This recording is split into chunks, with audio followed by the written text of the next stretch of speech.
Hello everybody, my name is Aiden and welcome back to another video. Ladies and gentlemen, as we all probably do at this time of year since it is extremely quiet around the NBA, I came to reading some articles, and amongst the articles I actually saw quite an interesting one suggesting that a certain team should be in pursuit of Zach Lavine if they want to continue to compete in the NBA. And at the end of the day, I found it interesting because let's be honest, when you are trading for Zach Lavine, there is going to be a risk involved in that. A very big risk and a very large financial risk as well when it comes to trading Zach Lavine. So they have to, every team in the NBA has to be very careful when it comes to weighing the risk for the benefits. And that's how every business is at the end of the day. You have to weigh the risks to the benefits and see if it's worth taking that risk. Well, I want to discuss the team in link today, or that should be in pursuit for Zach Lavine, and I want to discuss whether or not the risk is too great for that team. So we'll discuss a little bit about that and more in this video. But before we get any further, if you like the video and you want to see more from me, drop a like, drop a follow, and or subscribe if you are new.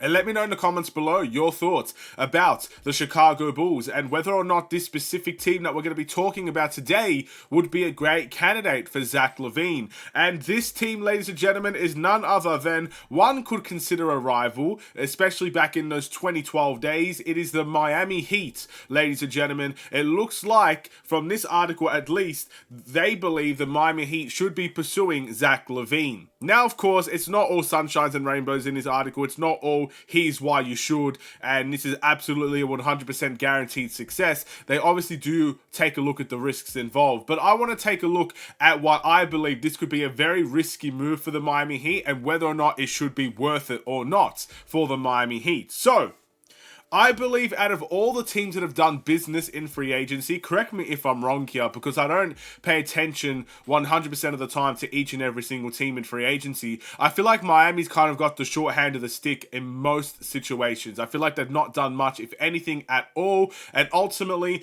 in a league where you have to continuously try to evolve as a franchise, as a team, try to get better each and every single season. If your aim is to compete, you have to be able to do something. To do nothing, it's very similar to what the Bulls did for a couple of years. We did nothing thinking that all we just need is more time to gel together, and it turned out to be the worst thing for us. Miami might be in that situation now where they've had some great success with that current team. Yes, of course, some players have gone, some players have been brought in. Miami are a team that like to find those hidden gem players and work really well with them. They have the whole Heat culture, which we'll get into a little bit later, but ultimately, if you continue to do nothing, at the end of the day, it will come back to bite you.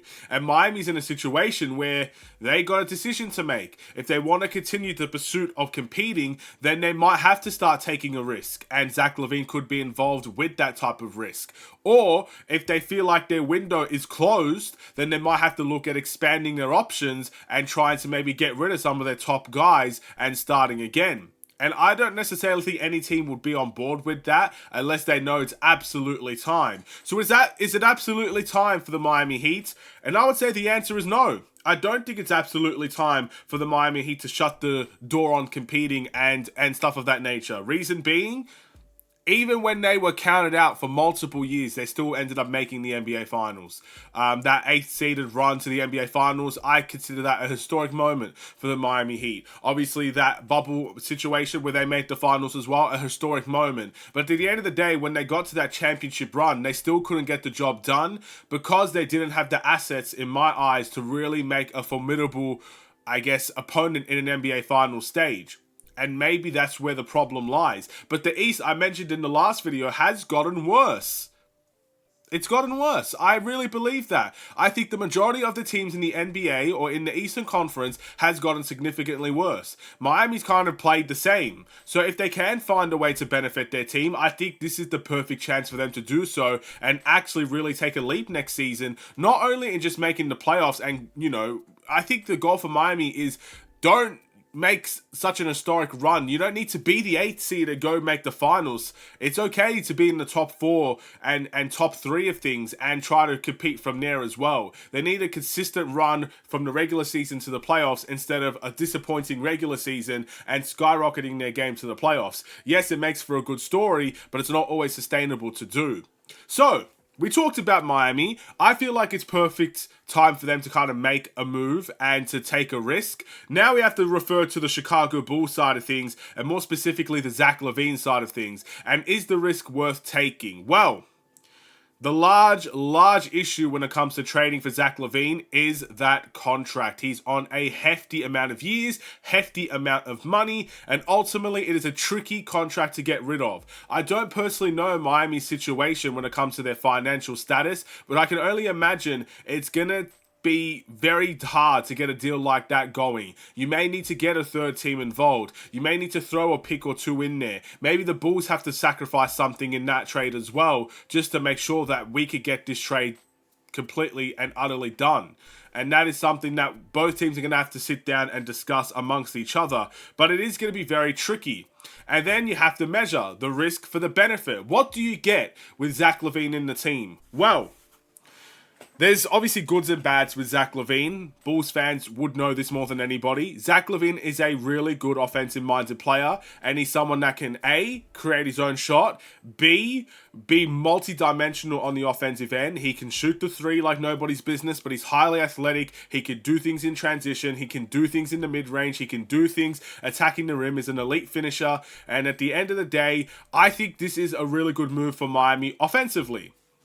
The reason why I say this is because I personally think the way that Miami play, they don't really have the best half-court offense. I just don't believe that they have the best half-court offense in general. And I feel like a player of Zach Lavine's caliber can dramatically boost that. It's another reason why I think they should have pursued DeMar DeRozan. Yeah, DeMar DeRozan ain't a three-point shooter, and I don't think Miami's the best three-point shooting team in general. But at least there could be another guy that could take the pressure off of guys like Jimmy Butler and Bam Adebayo to create their own shots. And DeMar DeRozan could do that, and Zach Lavine can do that as well. So it's a big bonus in that category. And I really think that's the biggest reason to pursue Zach Lavine. He is a multi-time All-Star. He has made the playoffs before. It's not like the playoffs is completely new to him. To be fair, he's only made it once. So those are the positives. And then you have to turn to the negatives. Well, obviously, Zach Lavine is not the best defender. I think one-on-one defensively, he's capable. But when it comes to the off-ball defense and staying concentrated on that side of the ball, that's where his weaknesses kind of lack for me personally. And I know that's something he wants to get better at each and every single season. We have seen gradual improvements, but it's still not been enough, in my opinion, to kind of say, all right, he's capable on the defensive end. But with that being said, we talked about Heat culture. I feel like this is exactly what Heat culture is. It's about team defense. It's about being invested on the defensive end. And one thing I know for certain is that if you get a whole team invested defensively, that's going to drag on to Zach Lavine as well. It's like an energy type of thing. Energy is contagious. Team defense will be contagious. It's a big reason why I believe sometimes they could get away with playing a guy like Duncan Robinson. Not every game, but some games they can get away with it because he's not the best defender, but he damn sure tries hard on the defensive end, team defense-wise. That's why you could get away with playing him. And I think Zach Lavine is a better defender in that regard, in all fairness. So, yeah, I think it's a bit of a risk. It's a big risk. A very, very big risk. And on the defensive end, I really feel like the culture that they've established would actually benefit Zach Lavine on that end. But the question that we have to ask now is this risk worth it for the Miami Heat? Well, look, the signs are leaning towards yes. But at the end of the day, we don't live in that perfect world where we could just make up scenarios like I'm doing now that could benefit a team. They are potentially, if they're interested, going to be trading for a max contract player.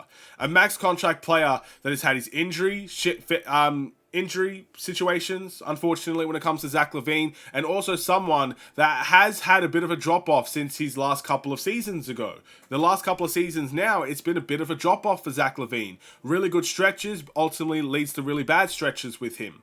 So it's definitely a big risk. But with Miami, I feel like it's now or never for them because Jimmy Butler's not getting any younger. Bam Adebayo, there's only a limited window with him as well, I believe, up until he gets to that point where, you know, maybe he won't be as productive as you expect him to be right now. He's getting good. He's getting better and better. But again, how long will that be sustainable for? You get that third option, it could very much be useful. But with that being said, is Tyler Hero and Zach Lavine's game a little bit too similar? And will they end up, I guess, clashing instead of working together? That's another question that we have to ask. Ultimately, I think the risk could be worth it, but I would very much be surprised if they actually pulled it off. What do you guys think? Thank you for watching. Drop a like and a follow, and or subscribe if you are new. Again, it could be worth it, but again, it most likely was not going to happen, and I feel like the reason why is because they will look at the risk as more of a burden than anything. So that's my answer. Have a wonderful and safe day. Stay safe, stay healthy, and stay tuned for more. Take care, and peace.